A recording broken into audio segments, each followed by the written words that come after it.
Hello student, कैसे हैं आप सब। उम्मीद करता हूँ आप सब अच्छे होंगे, मस्त होंगे, बेहतर होंगे बच्चों, और आपकी पढ़ाई बेहतर चल रही होगी। और होमवर्क का अगला सीरीज है, ये डे नंबर 5 है। यानी हर दिन आपको सुबह मैं होमवर्क में 5 क्वेश्चन देता हूँ, और 5 क्वेश्चन में मैं पांचों सब्जेक्ट का अभी फिलहाल क्वेश्चन दे रहा हूँ। फिजिक्स, केमिस्ट्री, बायोलॉजी, साथ में हिंदी और इंग्लिश। एमपी बोर्ड के जितने भी बच्चे हैं वो हिंदी इंग्लिश के साथ तैयारी करें। अदर स्टेट के बच्चे हैं वो फिजिक्स, केमिस्ट्री और बायोलॉजी 3 सब्जेक्ट के इंपॉर्टेंट क्वेश्चन को तैयार करें, क्योंकि हिंदी इंग्लिश हो सकता है सिलेबस चेंज हो, क्योंकि अदर स्टेट के बच्चों के लिए मैंने हिंदी और इंग्लिश का बुक आज तक नहीं देखा है बच्चों। इसलिए हिंदी और इंग्लिश में क्वेश्चन आंसर में जो दूंगा वो हो सकता है चेंज हो जाए। इसलिए आज का तो खासतौर से एमपी बोर्ड स्पेशल के हिंदी इंग्लिश है। कुछ खास है जिसे आपको पढ़ना जरूरी है, जिसे आप लोग महत्व तो नहीं देते हैं, वही क्वेश्चन एग्जाम में पूछ दिया जाता है। चलिए बच्चों शुरू करते हैं होमवर्क में। पहला क्वेश्चन है आज का केमिस्ट्री से। एल्किल हैलाइडों के नाभिक स्नेह प्रतिस्थापन अपक्रिया SN1 और SN2 अपक्रिया की क्रियाविधि समझाइए। इससे 2 क्वेश्चन तैयार करना बच्चों। एक आपका क्रियाविधि हो गया और एक आपका SN1 और SN2 अपक्रिया में अंतर। अब इस साल मैंने ये क्वेश्चन करा दिया है।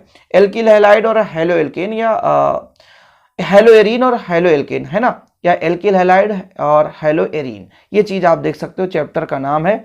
इसमें मैंने आपको पूरा कंप्लीट डिटेल सॉल्यूशन दिया है।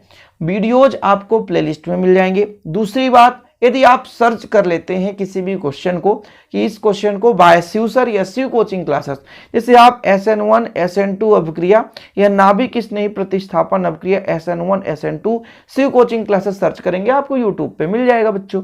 ठीक है, या बेहतर रूप से तैयारी करने के लिए हमारा नोट्स भी विजिट कर सकते हैं। नोट्स के लिए कंटेक्ट करना है 9685299149। ये व्हाट्सअप नंबर है। 100 रुपीज चार्ज है एक सब्जेक्ट का। 9685299149 ये नंबर है प्यारे बच्चों। 100 रुपीज चार्ज है 1 सब्जेक्ट का। ये गुरु दक्षिणा के रूप में मात्र 100 रुपए लिए जाते हैं, ताकि आपका बेहतर तैयारी हो सके और प्रॉपर नोट्स के साथ।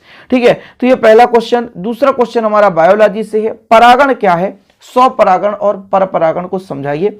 इसमें कभी कभी अंतर भी पूछ दिया जाता है, स्वपरागण परपरागण में अंतर। देखो, मैं जितना भी क्वेश्चन देते जा रहा हूं बिल्कुल तैयारी करते चलें। बच्चे कुछ कमेंट बॉक्स में कमेंट करते हैं कि सर ये कब तक खत्म हो जाएगा। एमपी बोर्ड के अंतिम दिन तक ये क्वेश्चन चलता रहेगा। जब हमारा भैया एग्जाम कल से स्टार्ट हो जाएगा उसके बाद ये खत्म हो जाएगा, तो रेगुलर चलता रहेगा। अदर स्टेट के बच्चे तैयारी करते रहें सभी प्रश्नों को। हाँ, अब कुछ बच्चों का कहना है कि सर 90% इसी में से आएगा। बच्चों मैक्सिमम क्वेश्चन मैं सोचूंगा कि आप लोगों के, है ना, यहां से आ जाएं। अब देखो कितने क्वेश्चन हो सकते हैं।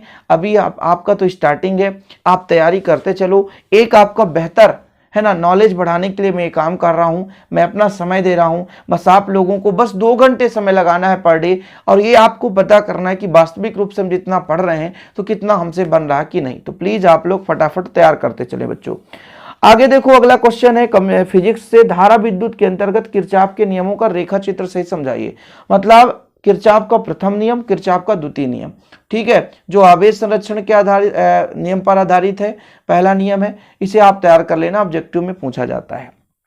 अब हमारे एमपी बोर्ड के बच्चों के लिए हिंदी के लिए आज का स्पेशल होमवर्क है बच्चों कि काव्यखंड में आरोह जो बुक है भैया, आरोह वितान अभिव्यक्ति 3 है, तो आरोह से जितने भी अध्याय हैं, आरोह में कविता है प्यारे बच्चों, जितने भी कविता है उन कविताओं का नाम याद करना है और उनके कवि। अब देखो, ऐसा क्यों मैं कह रहा हूं। सबसे पहली बात तो यहां से एक आध ऑब्जेक्टिव बन जाते हैं। ठीक है, दूसरी बात प्यारे बच्चों, एक आपको कविता दे दी जाएगी, उसका संदर्भ, प्रसंग और व्याख्या, साथ में साहित्य में जो भी उसका, है ना, प्रस्तुति है, ये चीज लिखने को आ जाता है बच्चों।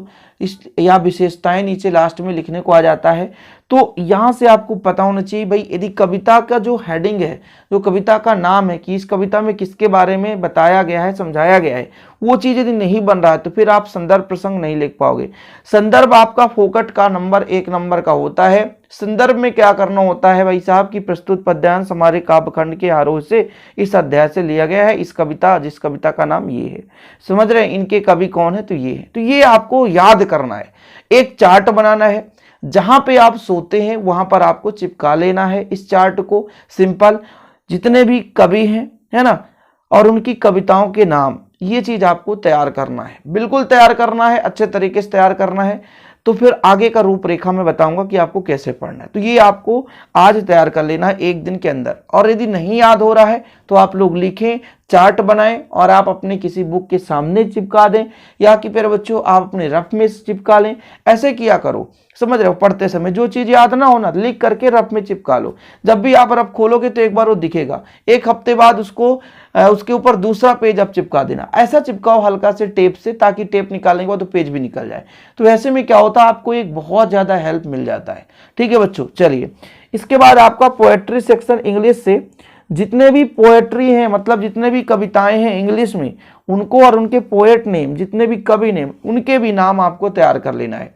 यहां से अनसीज पैसेज के रूप में एक छोटा सा पोएट दिया जाता है, सॉरी पोएट नहीं, पोएट्री मतलब कविता दे दिया जाता है।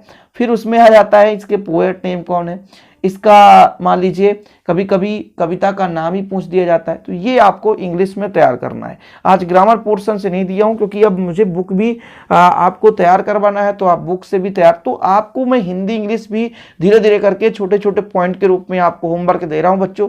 तो आप तैयारी करते चलें। ऐसे ही वीडियो पाने के लिए चैनल को सब्सक्राइब कर लें।